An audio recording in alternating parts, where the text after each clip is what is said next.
E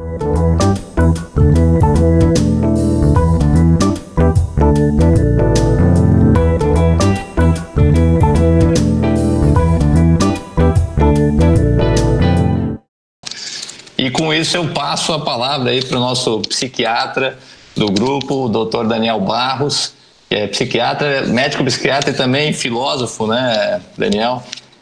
Professor colaborador do Departamento de Psiquiatria da Faculdade de Medicina da USP, divulgador científico aí, colunista no jornal Estadão, na revista Galileu, Rádio CBN, tem um canal no YouTube, enfim, dá uma contribuição muito bacana aí para divulgação da ciência nas redes sociais, na imprensa.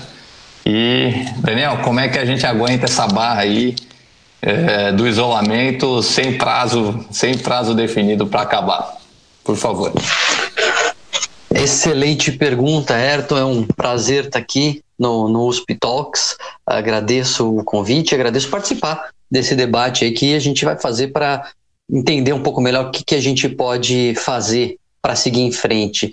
Eu queria começar com uma pergunta que eu acho que pode ajudar a gente a pensar um pouco sobre os impactos emocionais de tudo isso que a gente está passando. Eu queria perguntar para você o seguinte: o que você perdeu nessa pandemia? O que você perdeu nessa quarentena que você mais gostou de ter perdido? Uma pergunta contraintuitiva, né? A gente pensa muito nas coisas que a gente perdeu e se lamenta nas coisas que a gente perdeu e não gostou de ter perdido, mas eu não sei você, mas particularmente eu, tem algumas coisas que eu perdi que eu dei graças a Deus. Tem reuniões que foram canceladas que eu achei bom, teve coisas que eu teria que entregar, que eu não vou ter que entregar, que eu me senti aliviado. E isso é importante, essa pergunta provocativa é importante para a gente entender qual é o papel das emoções na nossa vida e como a gente consegue entender as emoções que vêm à tona no meio dessa pandemia. A gente está num turbilhão de emoções e elas vêm todas à tona, todas ao mesmo tempo, mas elas têm um propósito. Essas emoções existem por uma razão e é importante a gente conhecer as razões dessas emoções para a gente poder lidar com elas. Eu costumo dizer que as emoções elas são mensageiras. As emoções elas trazem para nós informação, elas trazem para nós dados e transmitem esses dados para nós mesmos e para os outros de uma maneira muito rápida. O Seinfeld, que é o comediante americano, que ele brinca dizendo que a dor é informação chegando muito rápido ao cérebro. Ele diz assim: imagina que você está andando e dá uma topada com o dedão no pé da cama. Aquela dor que você sente é uma lacuna de informação que está sendo preenchida pela dor de forma imediata. A dor é isso, a dor é informação correndo. E as emoções que a gente sente, particularmente as emoções negativas, elas também são exatamente isso. Então hoje nós estamos num momento em que a gente tem emoções negativas acontecendo. A gente tem tristeza, a gente tem medo, a gente tem raiva, a gente tem preocupação, angústia, tudo isso nos cercando.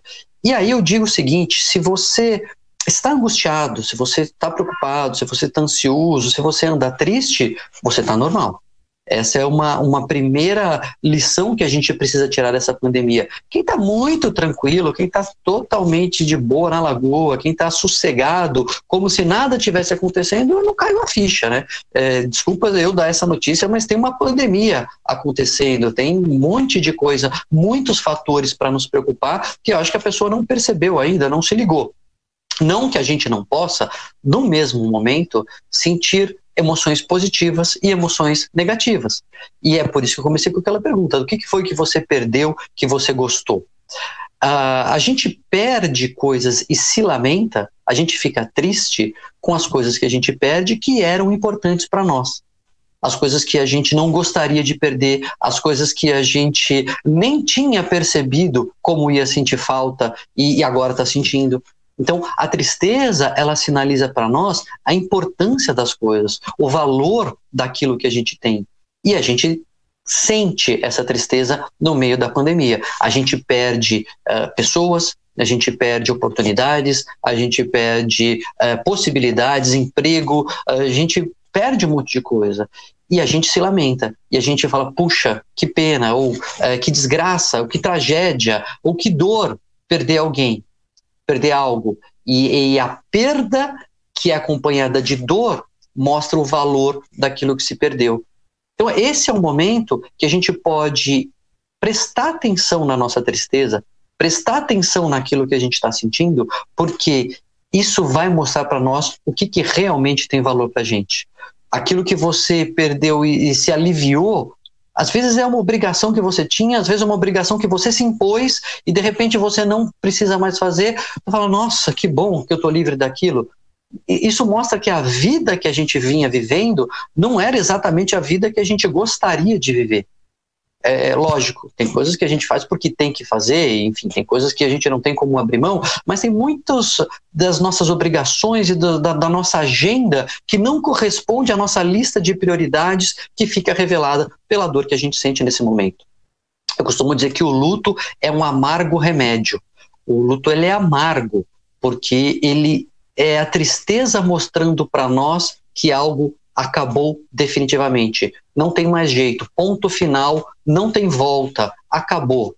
100% de chance de você não ter mais aquilo. Isso é o luto, então ele é amargo. Mas ele é um remédio, porque se é de fato o fim daquela linha, se acabou aquela oportunidade, ou se aquela pessoa se foi, ou se aquilo foi para não voltar mais, é importante que a gente reconheça que acabou para a gente poder seguir em frente. Hoje a gente não fala mais em superação do luto, mas a gente fala muito mais em seguir vivendo apesar de, né, em lidar com a situação. Você não supera como se aquilo não tivesse acontecido, mas você segue em frente apesar de. Você se reconfigura na sua vida, levando em conta aquela perda e seguindo em frente. Isso é o mais importante. E isso é o aspecto terapêutico desse remédio tão amargo que é o luto. E a mesma coisa serve para outras emoções, né? A ansiedade, por exemplo, que nós estamos sentindo. Eu fiz recentemente, ainda essa semana, uma palestra numa empresa e que a empresa encomendou uma pesquisa ali com os funcionários antes do nosso encontro sobre estresse, sobre ansiedade e aí tinha lá a resposta, 90%, 89% para ser mais preciso, 89% dos trabalhadores ali estavam se sentindo mais ansiosos que o normal. Aí eu brinquei, né? 89% está se sentindo mais ansioso do que o normal e os outros 11% não entenderam a pergunta ou mentiram, porque todos nós estamos sentindo uma tensão no ar. E é interessante que a gente sempre pergunta, nossa, como é que eu posso manter a minha sanidade nessa quarentena? Como é que eu posso não surtar nesse isolamento? E o isolamento, por si só, ele não é um fator de adoecimento quando a pessoa não é infectada. O que a gente sabe de dados de outras epidemias é que quando a pessoa ela é infectada e fica isolada, isso tem realmente um maior risco de ela desenvolver quadros ansiosos, quadros até de estresse pós-traumático, né? Aquele que a pessoa fica pensando ali que vai morrer ou lembrando daquela situação em que ela esteve em risco de morte. Mas o isolamento por si só não. Porque na maioria das vezes, quando nós estamos isolados e aderimos às medidas, como foi mostrado aí, né, nas primeiras apresentações, a gente está dentro de casa, a gente está às vezes com mais tensão, às vezes com mais irritação, mas tem ali o Wi-Fi, tem banda larga, tem Netflix, tem a geladeira abastecida, enfim, não é um fator de adoecimento por si só. Mas quando a gente leva todo esse cenário em consideração, o medo de infecção, o medo de ficar doente, o medo de alguém da família adoecer, os pais que estão isolados, os avós que não podem ver os netos, a incerteza econômica, a insegurança do futuro, isso sim eleva o grau de tensão num nível que pode nos fazer adoecer. Tem uma metáfora que eu usava já há muito tempo com os meus pacientes, uma analogia e que eu uso no meu consultório e agora eu tenho usado nessas minhas falas públicas, que ela ajuda a gente a entender como é que funciona esse estresse e esse ambiente todo para nos fazer adoecer. Imagina que a gente está no pós-pandemia, numa pousada ali no litoral e a gente está observando um mar calmo, tranquilo, a gente vê os barquinhos e de repente um barco vira. Do nada aquele barco vira no mar calmo. Fica evidente que aquele barco tem um problema e precisa ser consertado. É isso que acontece quando alguém às vezes desenvolve um transtorno mental, uma síndrome do pânico, um quadro depressivo, independente dos fatores externos. Tem uma propensão ali interna, biológica, genética tão intensa que com mínimos fatores externos a pessoa adoece. e fica evidente que a pessoa precisa ser tratada. Só que às vezes, tá lá, os outros barquinhos estão bem tranquilos, não estão nem balançando nada, só que vem uma tempestade, começa ali uma ventania, começa o mar bravio e os barcos logicamente balançam, é normal os nossos barcos balançarem diante da tempestade, só que não é normal que eles virem. E aí, quando começa a tempestade, você vê que muitos barcos balançam, mas tem alguns que, quando balançam, eles viram. Então, aí é quando a pessoa adoece em função de uma circunstância externa. A maioria das pessoas consegue levar, tem uma certa resiliência interna, dada a sua história de vida, dada a sua genética, dado todos os outros fatores envolvidos no adoecimento, que elas balançam, se sentem estressadas, mas não adoecem. E algumas pessoas acabam adoecendo, é aquele barquinho que vira na tempestade, e você vai lá, reforma, você deixa ele, você percebe ali que então ele tinha alguma vulnerabilidade, e você o reforma para que ele resista às próximas tempestades. Só que quando vem a pandemia, aí é um furacão, né? Aí é um furacão inédito, com tornado, com borrasca, enfim, com qualquer outro nome meteorológico que a gente diga, e aí todos os barcos balançam e balançam muito, e é por isso que todos nós estamos nos sentindo mais angustiados, mais tensos, mais preocupados, porque nosso barco está balançando. Agora, ainda assim, muitos não vão virar. Quando que a gente sabe que um barco virou? Quando que a gente sabe que uma emoção adoeceu ou um comportamento adoeceu? Quando ele sai do controle.